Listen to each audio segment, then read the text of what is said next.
here's the deal. When I came to this country in 2003, 2004, Japan was a different place. Japan has really changed. I have to give it to them. Because the first place that I arrived in when I came to Japan was in Osaka, and it was a no-go area. No-go area meaning like I would be walking on the streets and people would be literally running away from me. True story. Welcome to the Melanated Files. In this series, we highlight and share the stories of black people from across the globe. Remember to subscribe to this channel for weekly videos and also follow us on social media for regular updates. Let's get into the interview. My name is Samuel and I'm from Nigeria. Why Japan? Well, originally I came to Japan for a college education because I was offered a scholarship by the Japanese government. They simply made me an offer I could not refuse. And I just came here, did 5 years of education, and under very normal circumstances, once you're done with studies here, you kind of have to go back to your country, and use whatever skills that you've gotten so far to improve your country and all that. But I decided to stay back because, again, it was just much easier, for me to stay back. So the name of the scholarship is MEX, so Mombuka Gakusho, and my major was international business. I've lived in Japan for about 14 years now. Not something that I am, how can I put this? I never thought I would be that long here. But it just happened. I just naturally, sunk into the whole Japanese society and all that. I'm an IT support engineer. Ambitions for life. To be honest, and this is me speaking honestly, I haven't exactly thought about that. I'm just going through, right now I'm more worried, not worried now, I'm more concerned about career advancement. So hopefully I intend to become a pro with many certifications and all that, because at this point in time I have very few certifications in the IT field, so I hope to get more, and become find myself in a much better situation when it comes to information technology, and hopefully move up the ladder and make more money, I guess. How is your Japanese? Well, you would think that since I've lived in Japan for 14 years, it would be on a higher level, but I would say it's business level. Well, first things first, you have to take into consideration that I went to a Japanese university for 5 years. So, most of the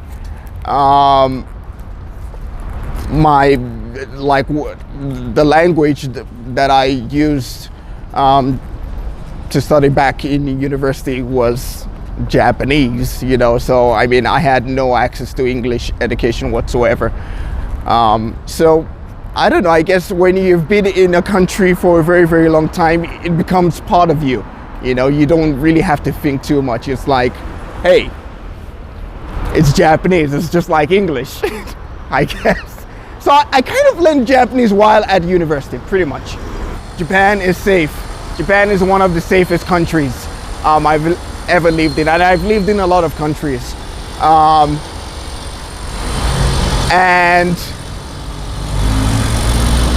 yeah, it's safe and the food is good, and you have that kind of combination. It's really hard for you to leave. What do I like the least? Just the perception about people of African heritage. I don't know, when I meet a Japanese person, they have a pre-formed assumption about me, and what I stand for. On one side, you have like the people who would do something that would, you know, you would, in a developed country, you would not see, you know, for example, you just walk in on the streets and then like someone sees you from afar, and then what, the next thing they're covering their nose because they don't want to be infected by your blackness or something like that.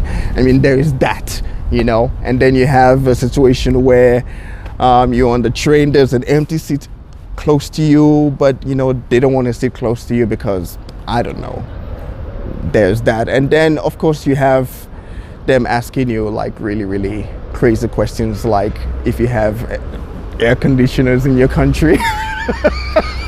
It's like, what? What kind of question is that? How am I supposed to respond to that, you know? Yeah, pretty much. My favorite Japanese food is takoyaki. True story. Before I came to Japan, I never would have dreamt that I would be able to eat octopus. No, I mean, it's against everything that I believed in. But then, I mean, it was delicious, you know, and I can eat like lots of takoyaki at this point in time. Yeah. The best life advice, and this is this actually came from my aunt. You're going to have a situation where people are going to go for something and not be able to get it. And you're gonna have a lot of people go for that same thing and not being able to get it. But the fact that, I mean, people go and try to get something and they don't get it, doesn't mean that you cannot get it. So you can take the experiences of people as a guideline, but that shouldn't stop you from going after the same thing. To be honest, Japan is okay, here's the deal. When I came to this country in 2003, 2004, Japan was a different place. Japan has really changed. I have to give it to them. Because the first place that I arrived in when I came to Japan was in Osaka, and it was a no-go area. No-go area meaning like I would be walking on the streets and people would be literally running away from me. True story. That was how bad it is. But Japan right now, it has really improved, and I have to give them props. So it's not all negative, you know, for we black people in Japan.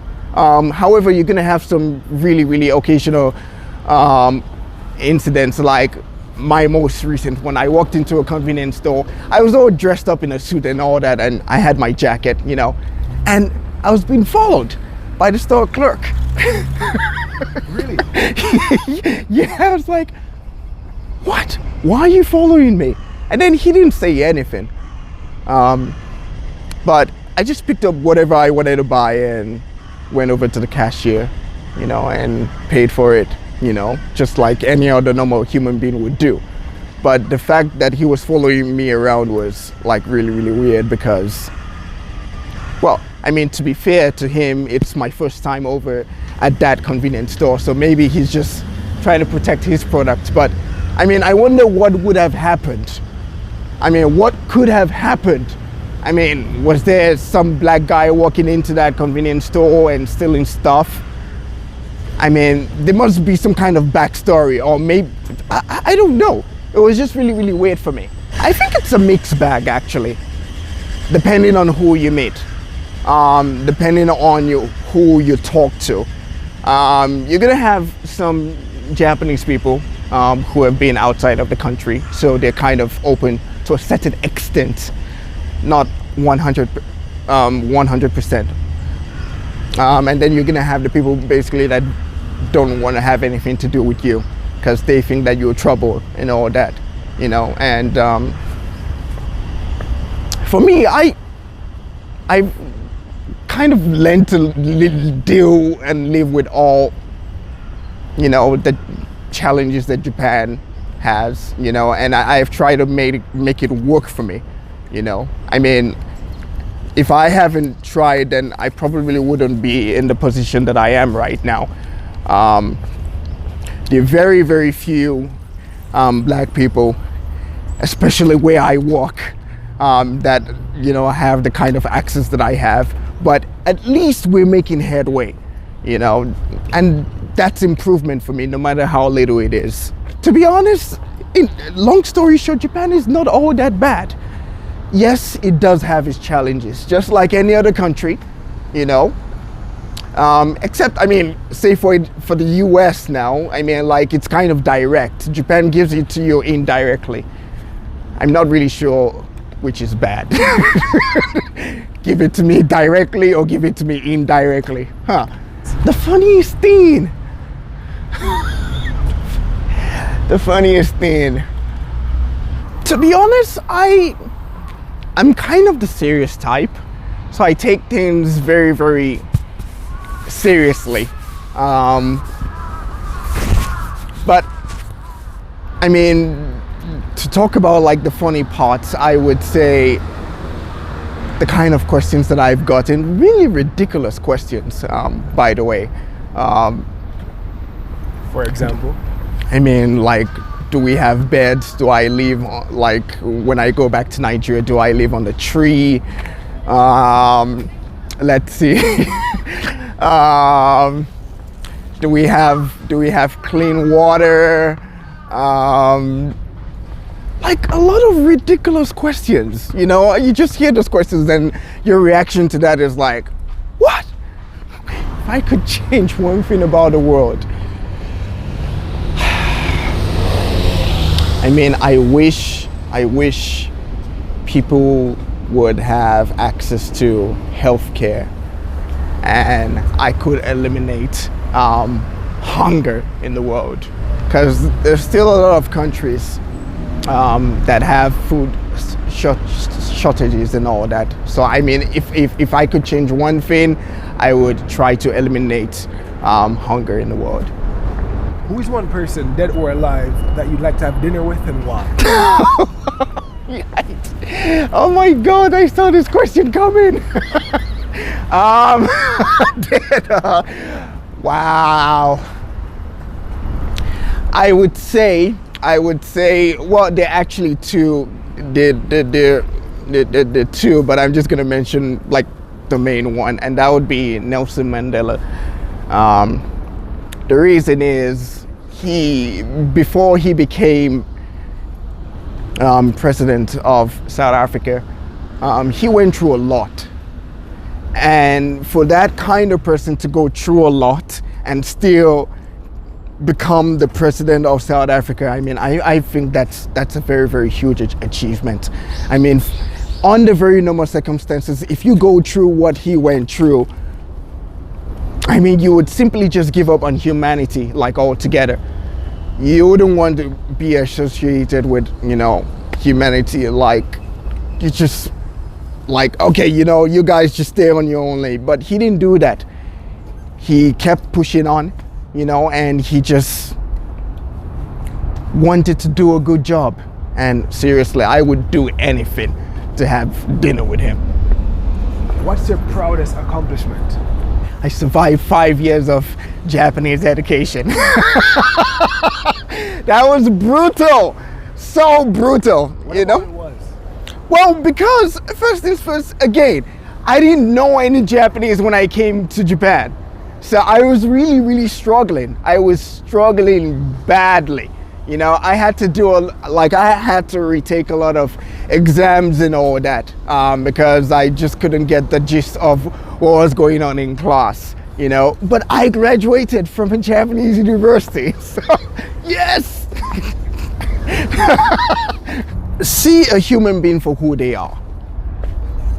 Don't associate someone based on the color of their skin, or where they're from, or what they do or anything. Just see them for who they are.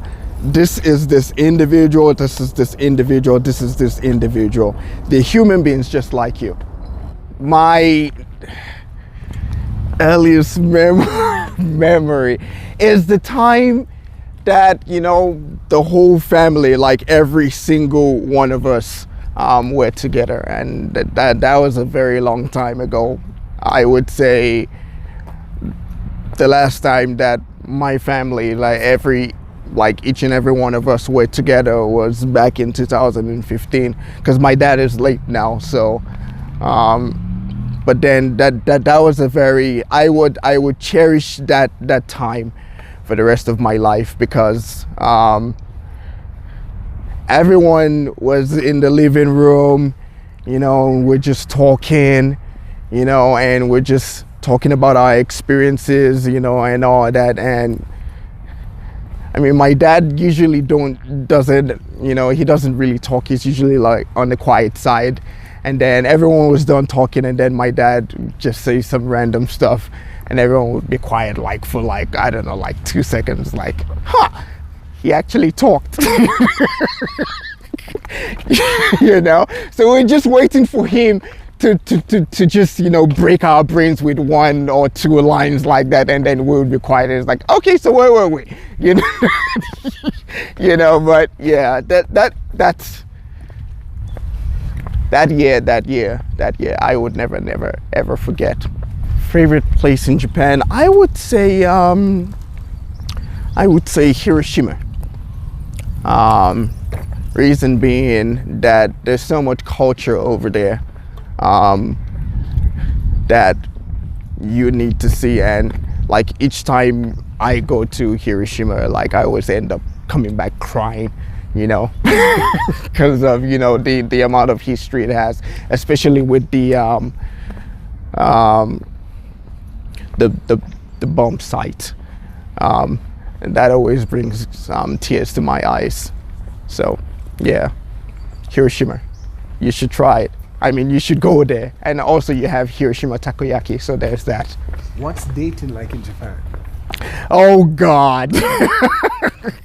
I mean, I wish you wouldn't ask that question, but for a black guy, it's horrible, especially if you are, trying to get with a Japanese lady.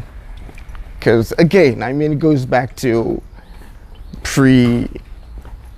they have an assumption about black people, so it's really, really hard, It's not impossible, it's just hard.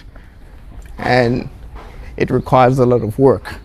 If you're the type that just can't be asked to prove, that you're a different person, then obviously you're not gonna, date anyone. You're not going to believe it, guys. But in my 14 years of living in Japan, I've only dated a Japanese, had a relationship with a Japanese lady once.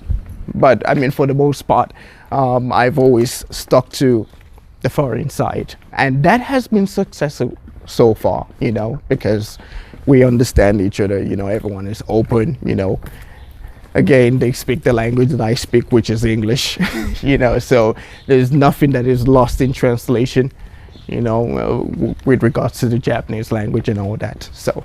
But you said you do speak Japanese at a business level. Yes, I do. Pretty high. Yeah, yes, I do. But again, when it comes to a relationship, it's a different ballgame entirely. What's one common misconception about Japan that you discovered after living here?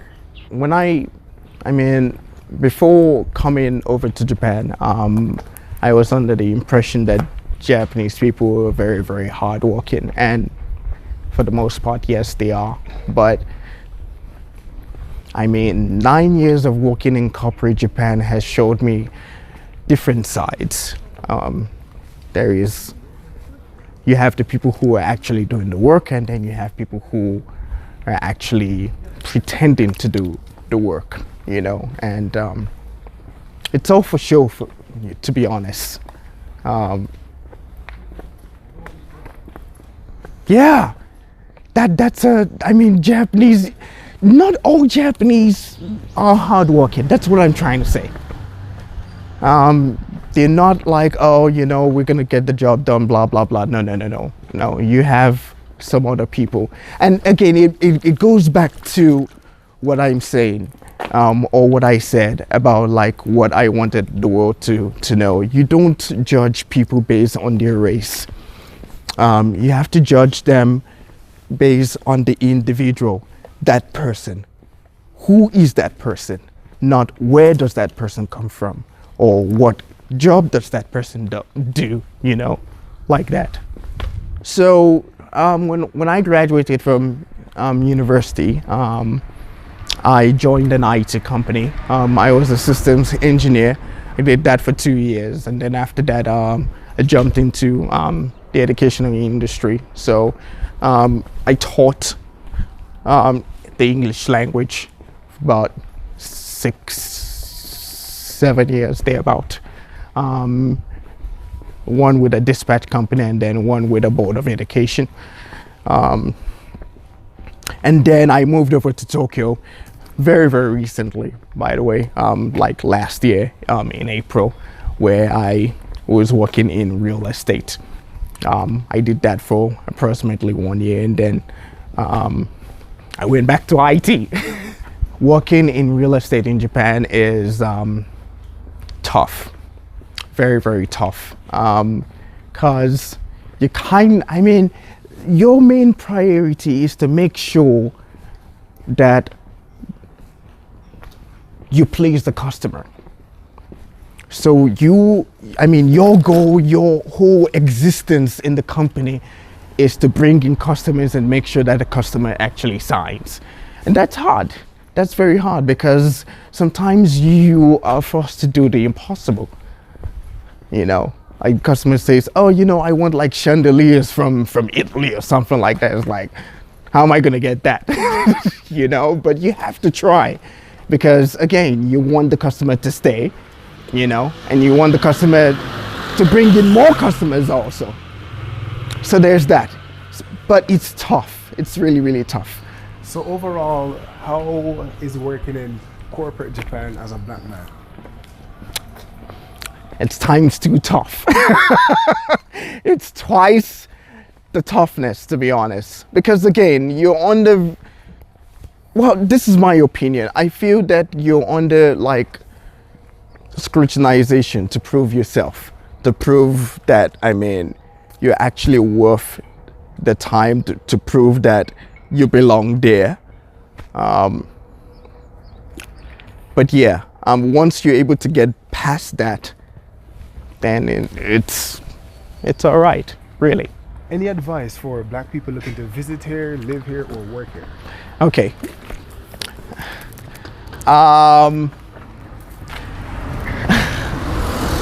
Keep an open mind. It's very, very important. Yes, you're going to hear many, reviews about Japan and all that, but it is important for you to keep an open mind so that you can form your own opinions about what Japan is all about. And the thing is, learn Japanese, because you're going to need it. If you need a job that isn't in the educational industry, then you need the Japanese language. Otherwise, no one is going to hire you. Japanese language is very, very essential, especially if you intend to go through the ranks in corporate Japan. Very, very important. You cannot, there's no way around that, to be honest. Yeah. I'm not sure. So coming from a place of ignorance, people say that Africans, black people that are Africans have it harder in Japan. Is that true or is that false? It depends. It depends on, again, like for me, I'm kind of like what you would call one of the weird ones, because I went through the system, all right? So the system brought me to where I am right now. But if you didn't go through the system and you came here without any Japanese knowledge whatsoever, then it's going to be hard for you. Definitely. It is going to be hard. But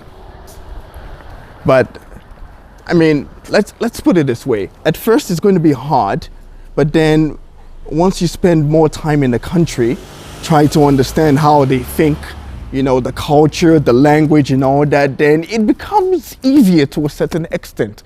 Not 100% easy, but it becomes easier compared to when you just came in, But for me, everything was just natural. I went through the system. So, after uni, I just got into the, corporate Japan. It's just easy, just like a normal Japanese. How did you navigate, being in university without learning the language? How did you do that? Like, how did you move from zero proficiency to business level? Like, just walk us through that a little bit, because some people might think that is like a mammoth of a task. How did you do that? Again,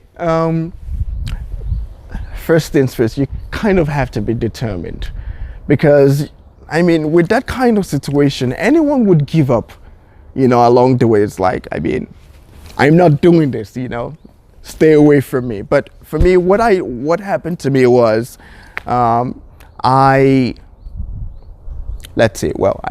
got into the university, and, my major was decided already. And I just went through the whole thing, and I did a lot of self-studying by myself. I had Japanese friends who could speak English, so they would put me through also.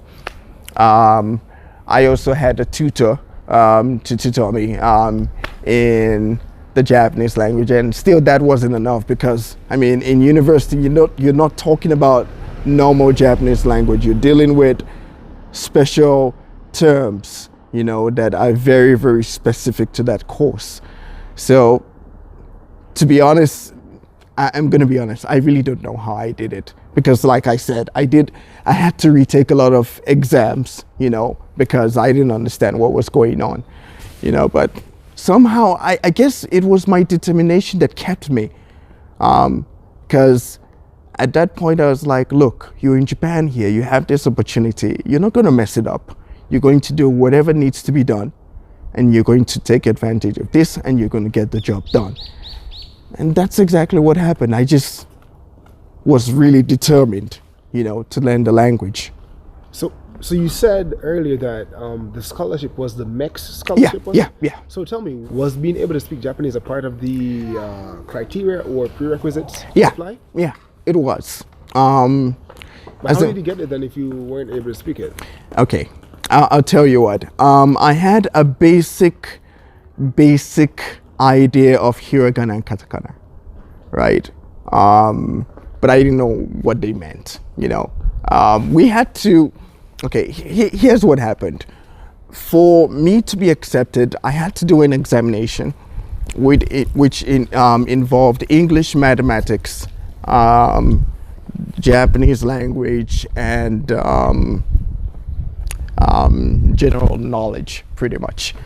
So I had to do those examinations, and to be honest, I really don't know how I passed the exams. To be honest, I don't. But I passed, So yeah.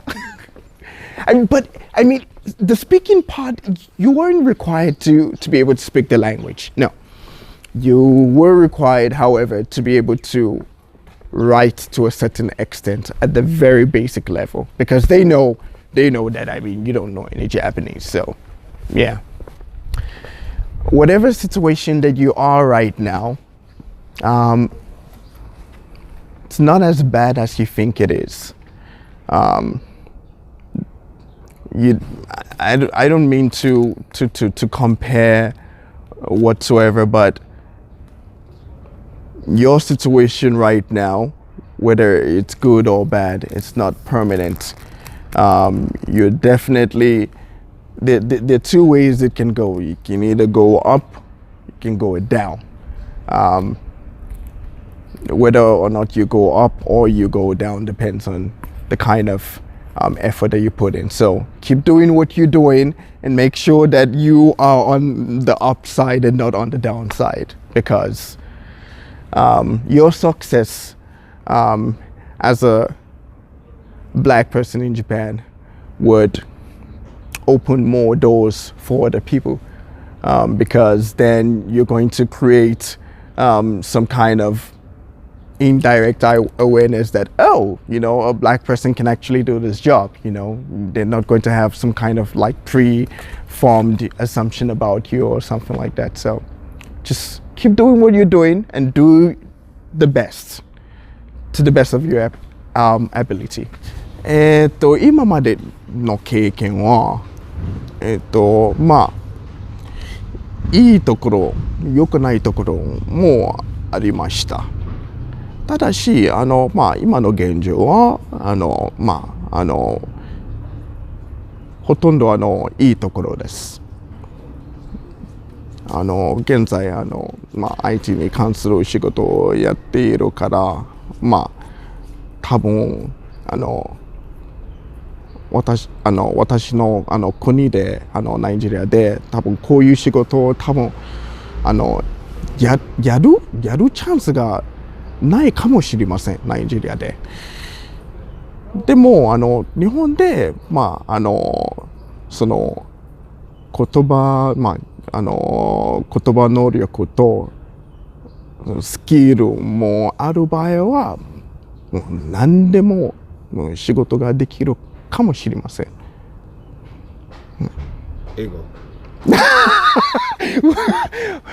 Well, so what I just said now is my 14 years in Japan has there's been some good sides and there's been some not so good side. But the good thing about Japan is that if you have the language ability and if you have the skill, depending on what field that you are involved in, then more often than not you can actually get your dream job here. Now, depending on where you come from, at least for me, in my country, Nigeria, I don't think that I would be where I am right now if I was in Nigeria, because of how things actually work in Nigeria. But Japan gives you a chance once you have the language ability and the skill, and I guess that's one good thing about Japan, and it's hard to leave. Yeah, let's see. Well, you can find me on Facebook, but it's not exactly my real name, to be honest. But the name in Facebook is Sammy Lorenzo. You can find me on Facebook there. You can also find me on Instagram. My ID is Moonraker86. Thank you so much for watching. If you would like to share your story or have us visit your region, send us a message on any of our social media platforms or via our website. That's good.